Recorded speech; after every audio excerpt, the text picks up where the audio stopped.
வணக்கம். 4 மணி செய்திகளுக்கு வரவேற்பது நான் நந்தா. முதலில் இந்த நேரத்திற்கான தலைப்புச் செய்திகளை பார்க்கலாம்.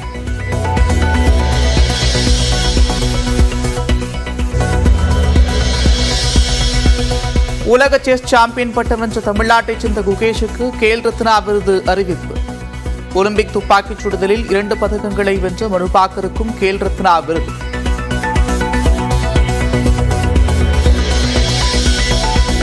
ஹாக்கி அணியின் captain Harmanpreet Singh, para Olympic வீரர் பிரவீன்குமாருக்கும் கேல் ரத்னா விருதுகள் அறிவிப்பு. வரும் 17ஆம் தேதி விருதுகளை வழங்குகிறார் குடியரசுத் தலைவர்.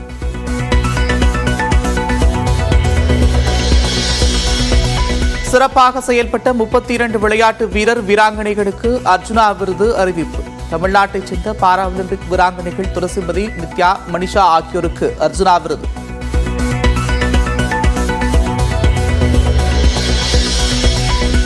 சென்னை செம்மொழி பூங்காவில் மலர் கண்காட்சியை தொடங்கி வைத்தார் முதலமைச்சர் மு க ஸ்டாலின். ஜனவரி 19 வரை நடைபெறும் கண்காட்சி.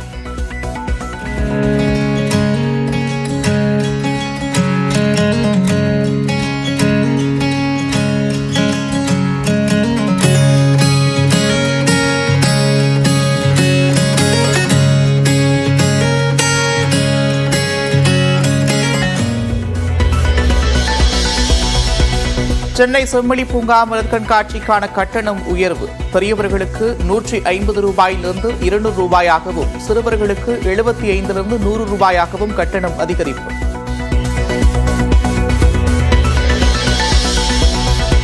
அரசு பள்ளிகளை தனியாருக்கு தத்துக் கொடுக்கவோ தாரை வார்க்கவோ அவசியமில்லை என்று அமைச்சர் அன்பில் மகேஷ் பொய்யாமொழி விளக்கம். தவறாக கூறியவர்களை கண்டிப்பதாகவும் பேட்டி.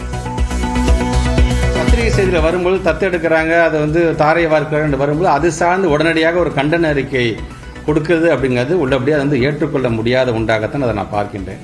ஏன்னா அதை நீங்கள் அவசரமாக படிச்சுட்டு உடனே ஒரு அறிக்கை விடும்போது அதை நீங்கள் ரீசெக் பண்ணியிருந்திருக்கலாம். அது சொல்லும்போது என்ன பண்ணி வன்மையாக நாங்கள் கண்டிக்கிறோம் அப்படின்னு நீங்கள் சொல்கிறீங்க.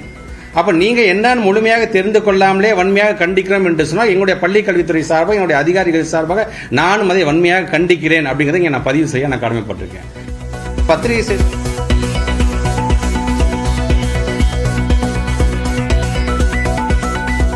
500 அரசு பள்ளிகள் விவகாரம் குறித்து தமிழ்நாடு அரசு நேற்றே தெளிவுபடுத்தியிருக்கிறார். மார்க்சிஸ்ட் கம்யூனிஸ்ட் கட்சியின் மாநில செயலாளர் கே பாலகிருஷ்ணன் கருத்து.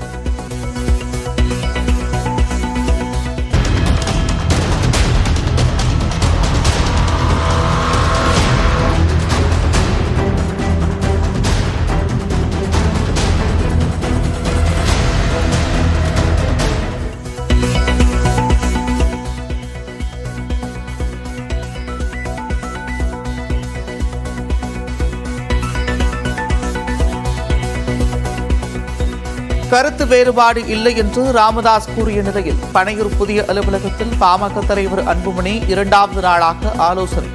திருவண்ணாமலை, வேலூர், கிருஷ்ணகிரியைச் சேர்ந்த மாவட்ட செயலாளர்கள் பங்கேற்பு.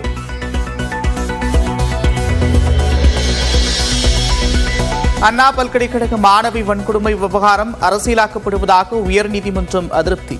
வெறும் விளம்பரத்திற்காக போராட்டத்தை ஏற்பாடு செய்திருப்பதாக பாமகவிற்கு கண்டனம்.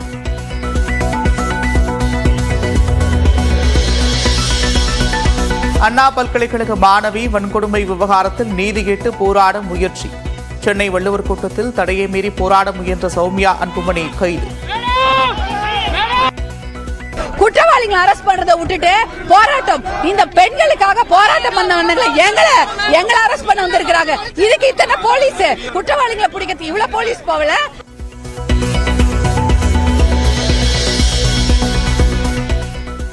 குழந்தைகளுடன் கைதான பாமகவைச் சேர்ந்த மகளிர் அணியினர். போராட்ட களத்தில் பகலவன், சண்முகவேல் என்று பெயர் சூட்டிய சௌமியா அன்புமணி.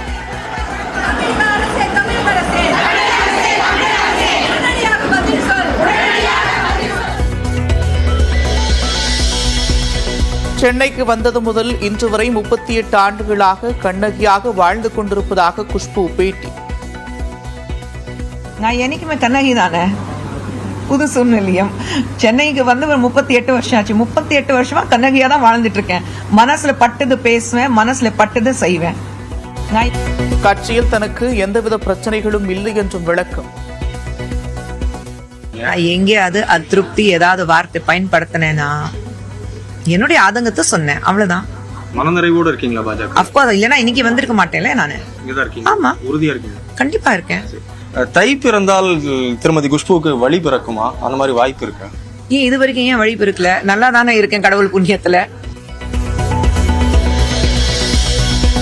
சிறையில் கைதிகளுக்கு இடையே சாதிய பாகுபாடு இருக்கக்கூடாது என்று மாநிலங்களுக்கு மத்திய உள்துறை அமைச்சகம் அறிவுறுத்தல். சாதி அடிப்படையில் கைதிகளுக்கு வேலை வழங்குவதை அனுமதிக்க கூடாது என்றும் சிறை விதிகளில் மாற்றம். சென்னை கிழக்கு தாம்பரம் பகுதியில் முதியவர்களை முட்டிய மாடு, பதற வைக்கும் சிசிடிவி காட்சிகள்.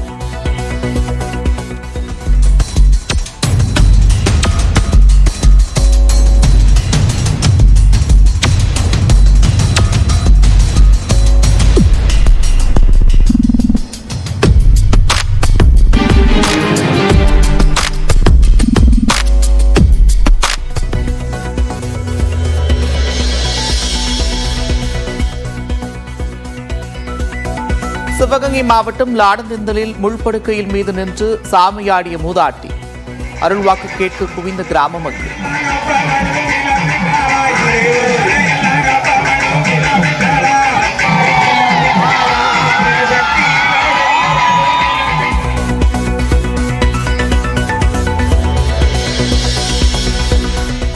கிருஷ்ணகிரி மாவட்டம் தேன்கனிக்கோட்டை அருகே கூண்டில் சிக்கிய சிறுத்தை புலி. 2 ஆண்டுகளாக போக்கு காட்டி வந்த சிறுத்தை புழு பிடிபட்டதால் கிராம மக்கள் நிம்மதி.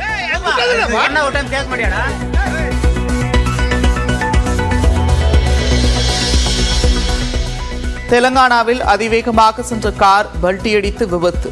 சாலையில் நடந்து சென்ற பெண் பரிதாபமாக உயிரிழப்பு.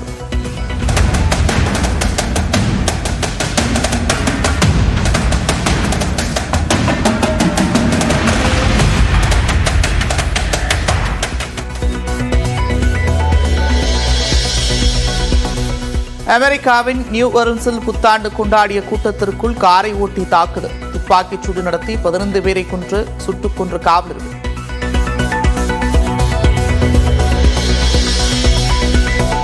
அமெரிக்காவின் லாஸ் வேகஸில் ட்ரம்பின் ஹோட்டலுக்கு வெளியே வெடித்து சிதறிய டெஸ்லா கார்.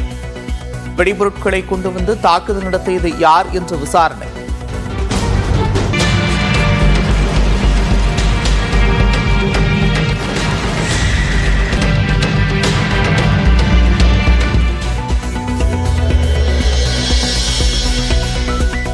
கடும் நிதி நெருக்கடியில் சிக்கியிருப்பதாக முன்னாள் கிரிக்கெட் வீரர் வினோத் காம்ப்ளியின் மனைவி கவலை. பராமரிப்பு தொகை செலுத்தாததால் வீட்டை இழக்கும் நிலைக்கு தள்ளப்பட்டிருப்பதாக வேதனை.